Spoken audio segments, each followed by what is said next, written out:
Welcome back to our channel where we share updates and untold stories about Catherine, Princess of Wales, and her royal family. Today we bring you some news.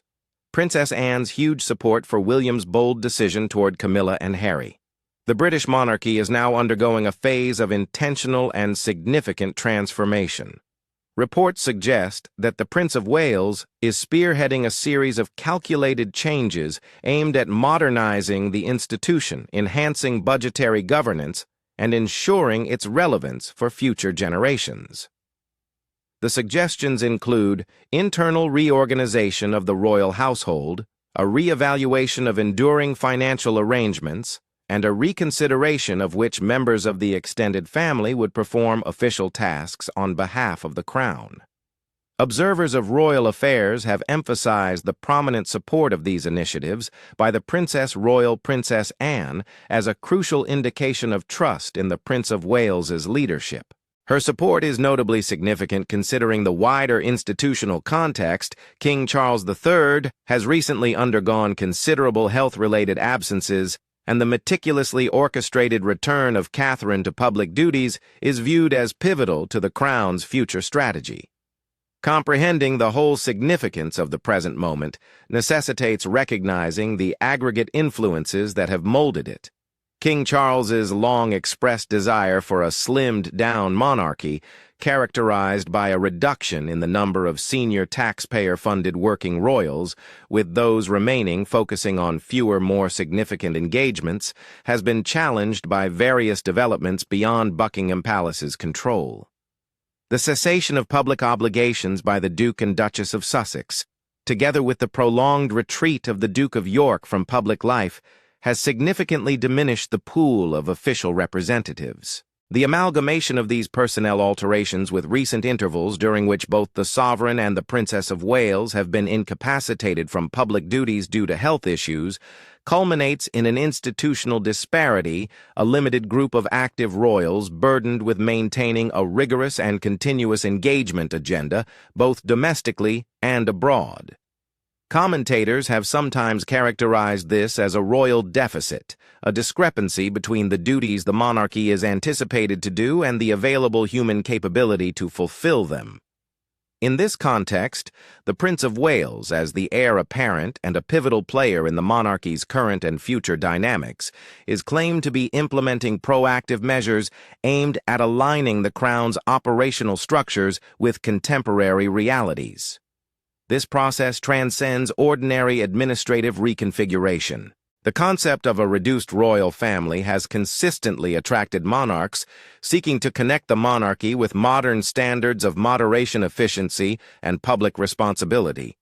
The aspiration to decrease numbers while maintaining the extensive public role of the monarchy has always relied on a sufficient cadre of active, prominent, and competent family members. The present cohort is diminished in size and in many aspects older, hence the need for a sustainable pipeline of public performers has emerged as an essential governance issue. The conflict between the aspiration for a reduced number of official royals and the pragmatic necessity for representation encompassing state visits, regional engagements, patronage duties, military affiliations, and international diplomacy is crucial for comprehending why the Prince of Wales's agenda extends beyond superficial austerity to a deliberate redistribution of roles and responsibilities. A key component of the Prince of Wales's proposed agenda is accountability, operational efficiency, and an enhanced connection with the British people. Media reports and palace insiders indicate that his agenda encompasses a comprehensive evaluation of palace operations aimed at optimizing administrative procedures, redistributing resources towards initiatives with quantifiable community advantages, and expanding the cadre of family members ready to represent the institution at official functions.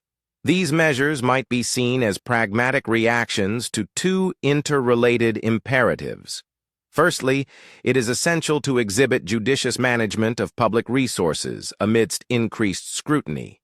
Secondly, there is a need to maintain the monarchy's cultural and political significance by prioritizing meaningful, socially relevant endeavors above simple ceremonial appearances.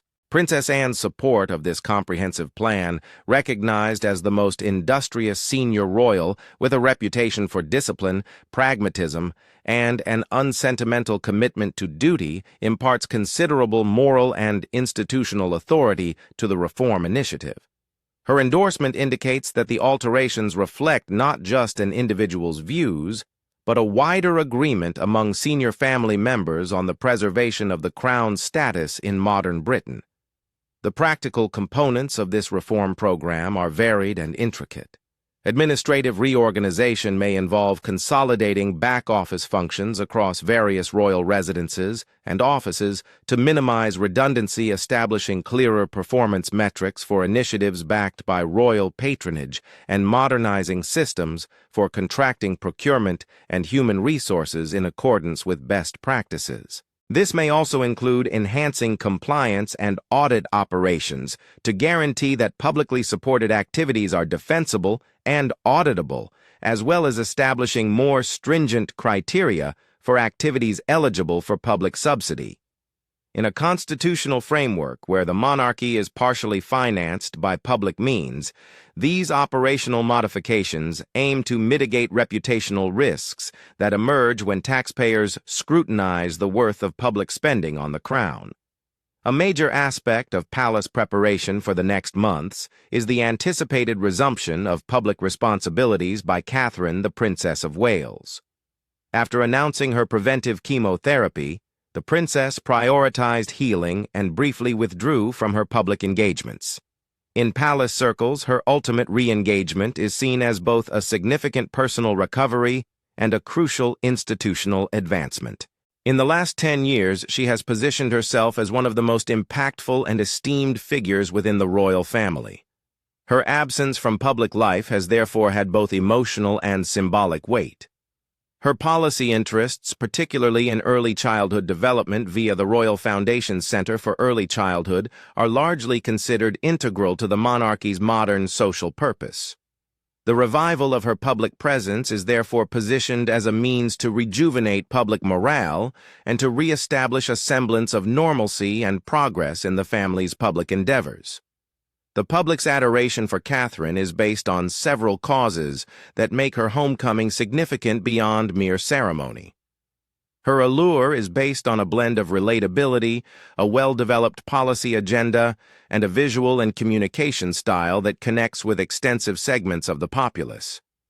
In the last 10 years, she has cultivated a unique public persona that emphasizes family mental health education and early childhood policy domains, where public involvement and evidence-based initiatives may significantly enhance life outcomes. The temporary absence of such a person eliminates a crucial avenue via which the monarchy has sought to exhibit social significance. The gradual resumption of her responsibilities serves a dual institutional purpose to enable her to engage in activity that produces quantifiable social benefits and to symbolically reassure the public that the Crown can effectively handle health crises without compromising its fundamental objectives. The palace's strategy around her homecoming has been intentionally measured and prudent. Reports suggest that Prince William and the Princess of Wales have together developed a staged plan enabling Catherine to gradually resume her responsibilities, prioritizing her health and medical advice. This orchestrated comeback aims to reconcile medical caution with the public's desire to see a prominent royal person resuming duties. Initial reports have speculated about a potential return to restricted engagements in late summer. Nevertheless, authorities have stressed that any time frame would depend on physician guidance and the princess's personal preparedness. A phased comeback often entails beginning with little low-profile appearances and progressively advancing to bigger public engagements as endurance and well-being allow. The successful reintegration of the Princess of Wales would signal stability for the monarchy, demonstrating resilience, maintaining the momentum of policy initiatives linked to the Waleses, and reassuring the public of the institution's capacity to handle human vulnerability while ensuring continuity of service. The execution of this phased re-entry is as significant as its timing. A meticulous, medically educated sequence of presentations may be conveyed in a manner that is polite, honest, and sensitive to public sentiments. The palace's communications staff will likely collaborate closely with health advisors and third-party partners associated with the princess's humanitarian endeavors to create interactions that are effective but not tiring. Low-stakes, high-meaning events, such as visits to early years, centers intimate roundtables with practitioners and policymakers, or recorded messages emphasizing research partnerships can furnish tangible evidence of sustained commitment without subjecting the princess to the physical exertions of prolonged public tours. A well-orchestrated return would re-establish the Wales's program within the social agenda and provide a narrative of recovery and resilience that resonates with a public acquainted with the disruptive impacts of disease on daily life. The planned improvements under the leadership of the Prince of Wales are significantly supported by financial reform and enhanced home efficiency. This strand focuses on a clear intention to closely examine the royal household's expenditures and to implement cost-saving measures when suitable. Within the British constitutional framework, public finances that sustain the monarchy, specifically the sovereign grant, the primary means of funding formal royal tasks, and the upkeep of royal residences are of public concern. The sovereign grant financed by the government is designed to cover official expenses. Hence, the royal household is highly motivated to show that public funds are used properly and responsibly. In an environment where public demands for openness and cost-effectiveness are increasing, any notion of superfluous expenditure poses a reputational risk. The sovereign grant, which supplants the former civil list and various ad hoc grants, aims to provide predictability and transparency. It is linked to a formula that considers Crown estate revenues, thereby establishing a relationship between the monarchy's funding and public assets at large. Nonetheless, uncertainties persist about the specificity of reporting the distribution of monies among responsibilities, property upkeep, and personnel, as well as the standards used to ascertain whether public assistance is warranted as opposed to when private resources or other financing mechanisms should be utilized. The discourse on the definition of justifiable public spending is both technical and political. It includes not only prominent issues such as palace upkeep and travel, but also more detailed concerns: the categorization of staff positions, the degree of assistance provided to family members for ostensibly private responsibilities, and the administration of legacy commitments stemming from years of institutional dedication. Reports suggest that contemplated or enacted measures encompass evaluations of staffing levels, the streamlining of positions considered non-essential to the primary public mission, and the reinforcement of criteria governing the provision of financial assistance to family members not engaged in official responsibilities. The last point has garnered significant attention. Certain media outlets have indicated that financial arrangements involving specific relatives, such as purported support for Queen Camilla's family members, have been scrutinized under the new policy. The challenge of publicly documenting private family financial concerns has led to ongoing public discourse over the potential use of public monies to assist relatives not involved in official duties. The choice to reduce or reevaluate such assistance may be seen as an effort to match resource distribution with the institution's public service rationale. Funding should correspond to function, and where feasible, be clearly associated with activities that serve the public good.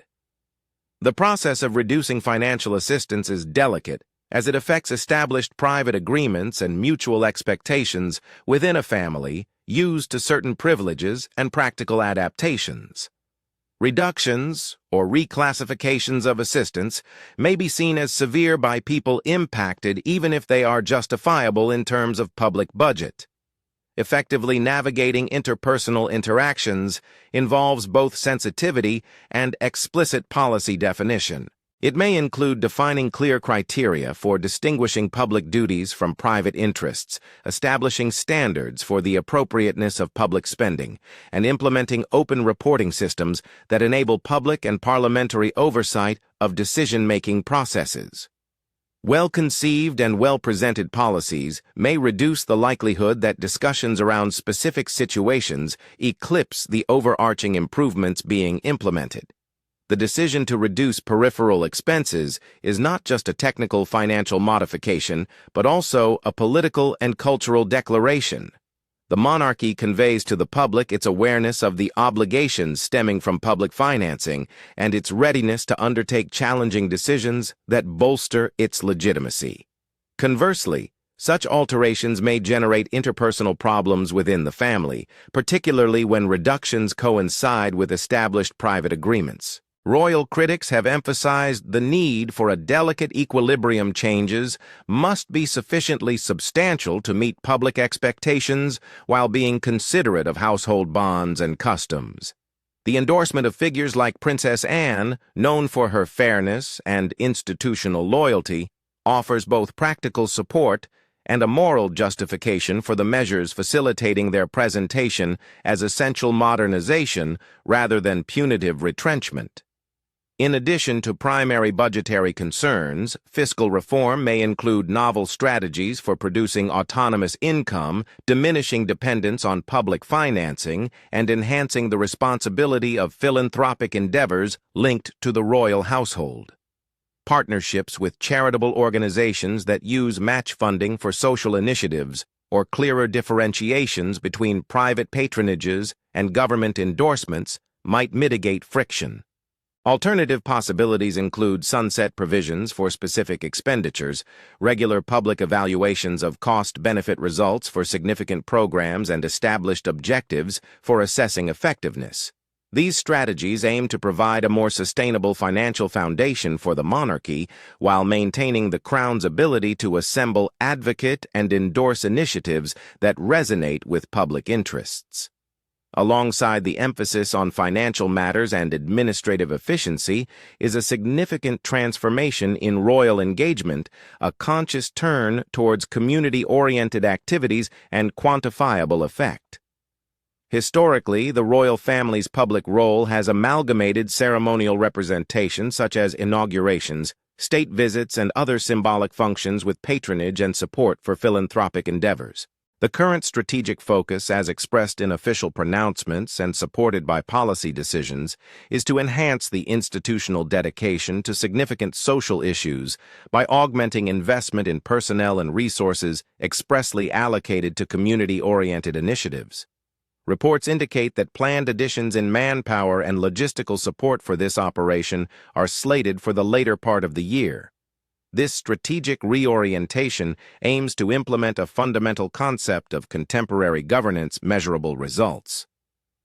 The monarchy seems to prioritize initiatives that yield tangible benefits over maintaining a wide array of largely symbolic engagements. This includes supporting homelessness interventions through targeted programs, promoting early childhood development through evidence-based initiatives, bringing together sector partners to enhance best practices, and leveraging its convening authority to highlight effective civil society organizations. Prince William's Homewards project aimed at addressing homelessness and Princess Catherine's Shaping Us campaign for early childhood development are often referenced as paradigms of this strategy. They include advocacy relationship cultivation and a focus on empirical data and sustainable results. By enhancing teams focused on this work, the royal household seeks to bolster its capacity to assist charities convene discussions on critical social concerns and galvanize public awareness in ways that yield tangible and quantifiable outcomes. A strategic justification exists for selecting these topic areas. Homelessness and early childhood development are significant socio-economic issues that may be addressed via evidence-based interventions and cross-sector cooperation. They enable royal initiatives to exhibit concrete transformations, decreases in homelessness placements, enhancements in early learning outcomes, or effective expansion of validated pilot programs, thus legitimizing the institution's engagement in a manner that aligns with a public increasingly concerned with social impact and accountability. The monarchy's convening authority is especially beneficial for underfunded or fragmented sectors, as it may foster collaborations among government entities, charitable donors, charities, and academic institutions, therefore expediting the dissemination of best practices and mobilizing more resources. From a communication standpoint, the transition to programmatic involvement is crucial. It enables the monarchy to demonstrate its provision of concrete public benefit beyond mere ceremonial continuity. In a media landscape where institutions are increasingly evaluated based on performance metrics, the ability to highlight successful initiatives, evidence-based programs, or enhanced service delivery might mitigate criticisms that royal life is just cosmetic. This recalibration also affects popular perception of the monarchy's role in civic life. By establishing itself as a facilitator of social good, an entity that highlights, allocates resources, and has a measure of moral authority regarding urgent issues, the Crown strives to bolster assertions of its continued significance in a time when public institutions must validate their existence in societal affairs.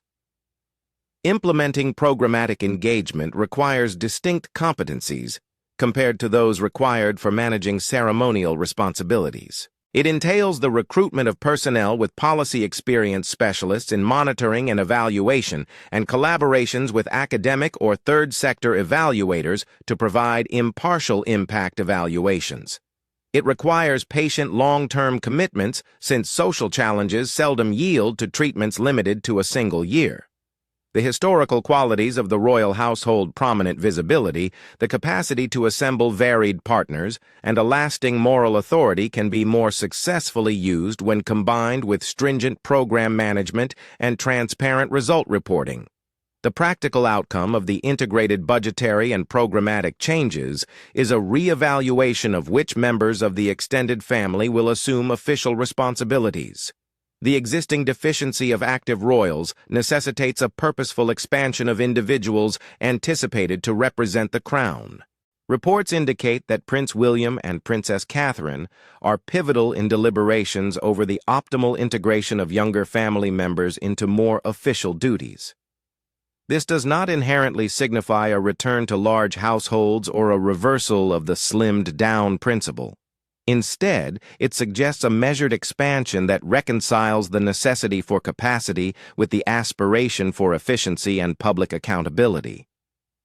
The factors influencing judgments on which family members may be solicited are complex.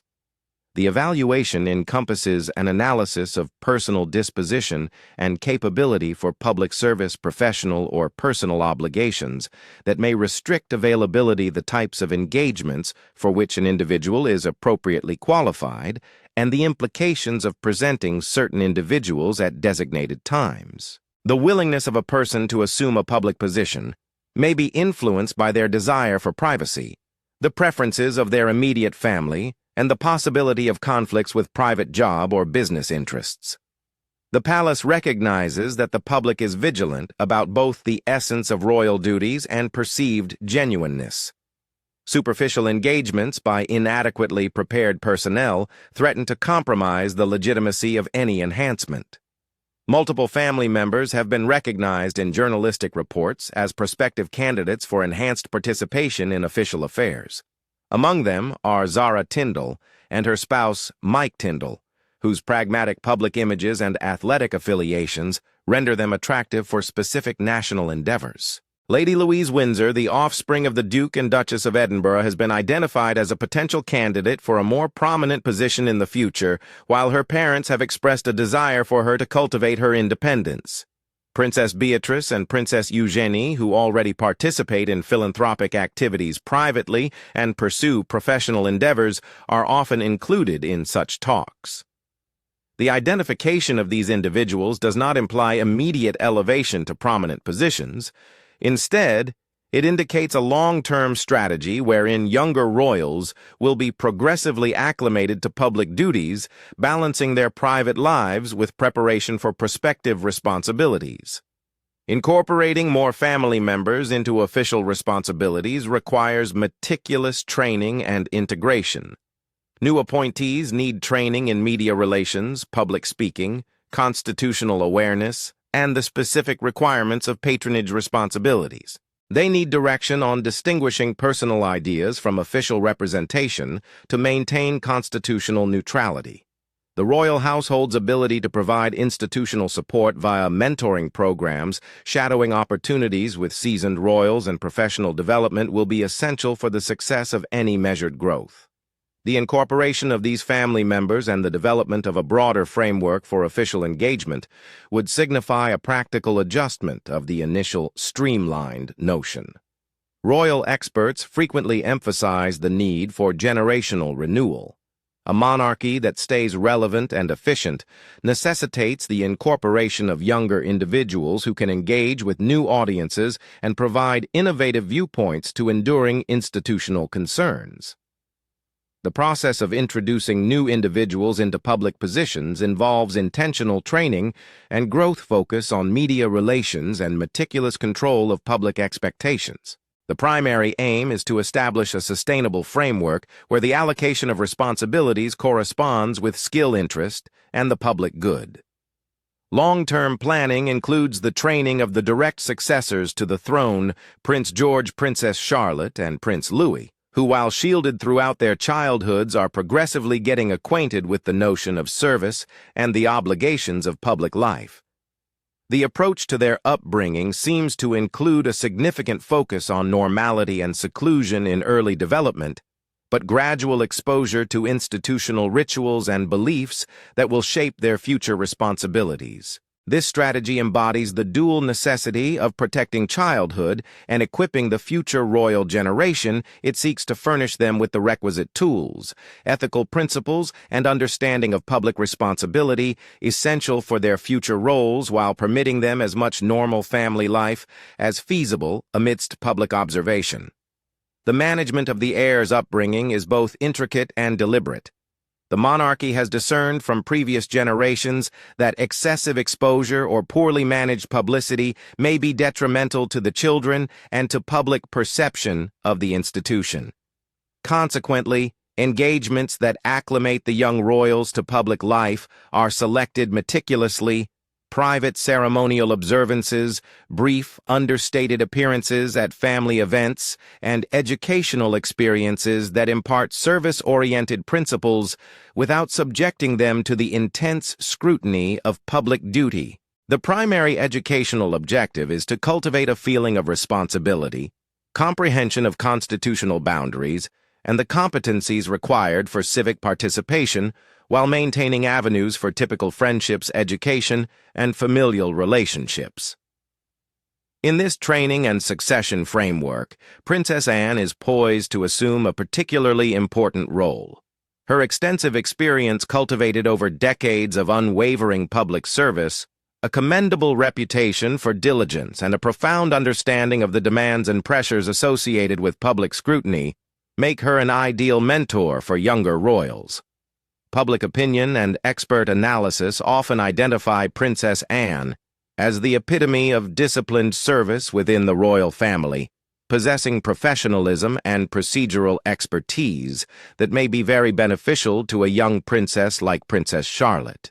The title of Princess Royal, typically bestowed by the sovereign upon the oldest daughter, now held by Princess Anne, is non-hereditary and serves as a ceremonial acknowledgement of seniority and service, highlighting Anne's role as a benchmark for royal duty. As a seasoned practitioner of royal duties, she is well positioned to impart knowledge on etiquette, public demeanor, the ethical aspects of patronage, and the pragmatics of reconciling personal life with public responsibilities. Princess Anne's prospective position as a mentor extends beyond superficial style guidance. She can convey significant lessons on preserving independent judgment while honoring the constitutional neutrality mandated for the monarchy.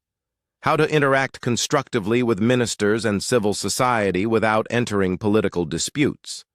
And how to manage enduring relationships with charities that necessitate patience and sustained focus, rather than attention-seeking actions.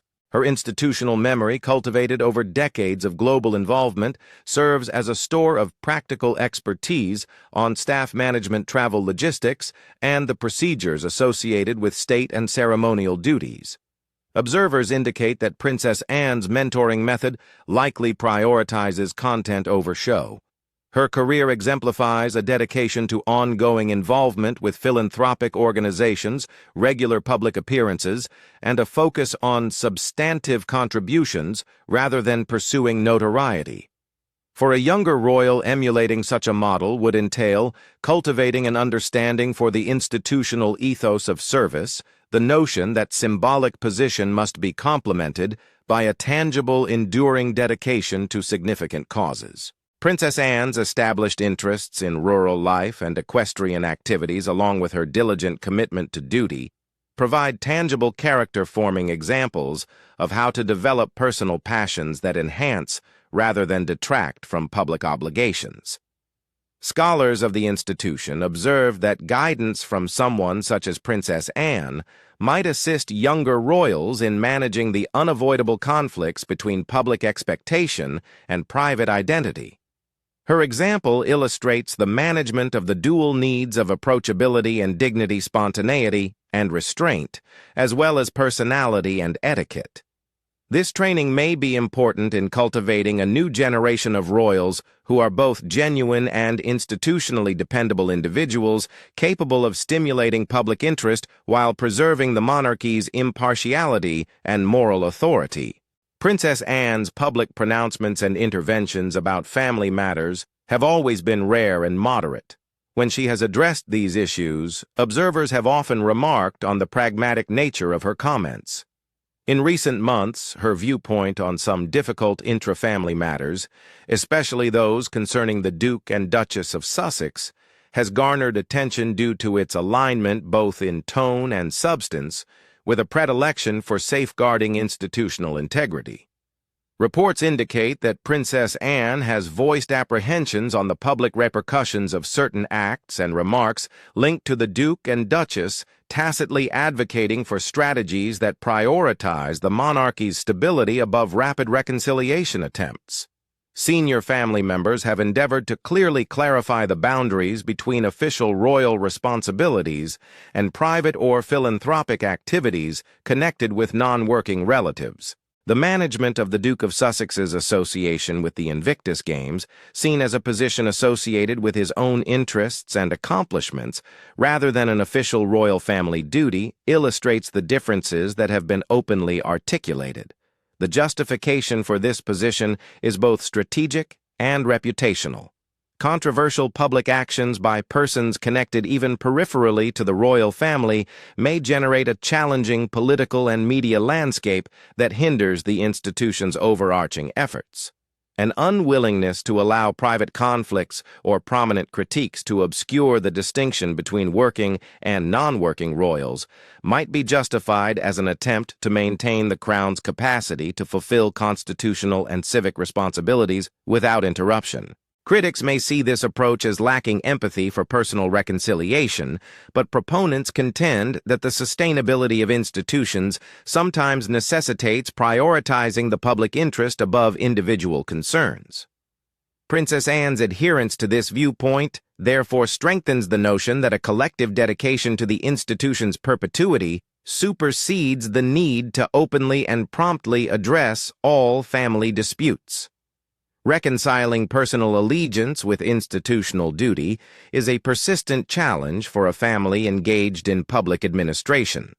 The monarchy's moral authority partially depends on its capability to uphold dignity, impartiality, and continuity. When familial issues permeate public disputes indicating contradiction or diversion, the institution's role as a uniting symbol may be compromised. The delineation that the royal household aims to establish between private endeavors and official responsibilities serves as an operational precaution intended to prevent ad hoc issues that might undermine the Crown's capacity to perform ceremonial and constitutional duties free from political influence. The relationship between Princess Anne and Queen Camilla exemplifies the interplay between personal backgrounds and institutional expectations. The connection between the two ladies spans many decades and has sometimes been marked by formality and remoteness. Comprehending its progress requires historical background. During the social environment of the 1960s and 1970s, the intersecting spheres of the British upper classes' military personnel and aristocratic families sometimes resulted in intricate personal entanglements via love relationships and social introductions.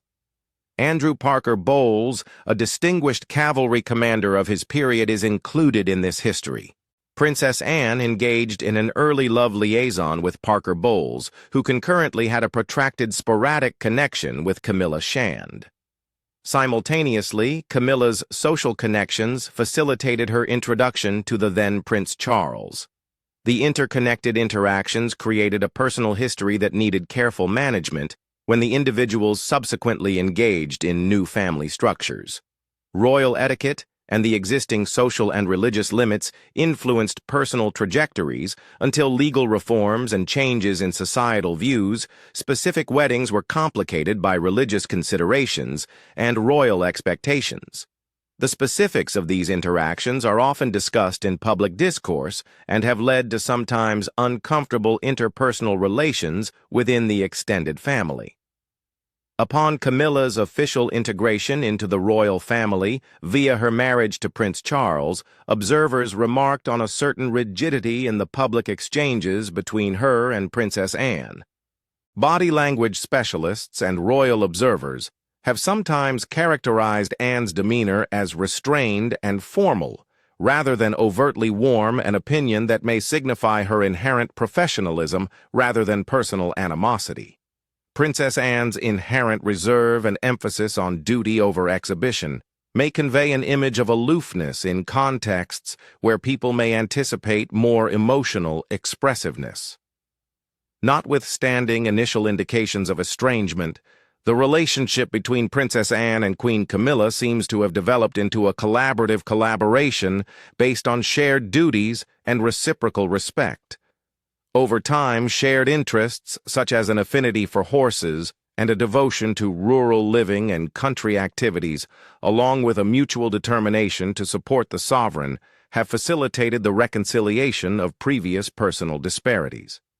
Observers see a growing comfort in public cooperation and a clear propensity to prioritize institutional stability. The evident professional relationship that now exists between them despite its formal nature demonstrates a pragmatic strategy that prioritizes the unity of the royal family above enduring personal conflicts. This narrative demonstrates how the obligations of public office and institutional allegiance may transform personal connections into strategic partnerships for the sake of continuity. The development of this relationship illustrates the royal family's greater ability to adjust to changing conditions. Personal backgrounds and initial social connections do not have to dictate institutional efficacy. When common interests, matching objectives, and a collective feeling of obligation are present, formerly uncomfortable interpersonal dynamics may be transformed into effective working partnerships. This is crucial for a royal family that depends on collaborative teamwork among its top members to oversee various constitutional, ceremonial, and philanthropic duties. The elements of the proposed reform program, fiscal restraint, an intensified emphasis on community impact, a redefined allocation of official responsibilities, and a structured management of familial roles and titles form a cohesive strategy for ensuring the Crown's future. The public support of these actions by a prominent and esteemed individual like Princess Anne indicates unified leadership inside the organization.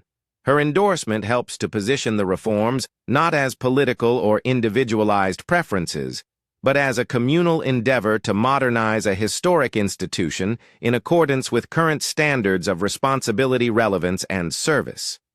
The effective execution of this plan will rely on many elements. The health and gradual return of the Princess of Wales will be crucial. Her re-emergence, if approached with medical caution and public awareness, might restore public trust and re-establish the Waleses at the core of the monarchy's social mission. Secondly, the capacity to exhibit unambiguous budgetary discipline, matching spending with tangible public benefit, and honestly addressing inquiries about resource allocation will be crucial for sustaining public confidence.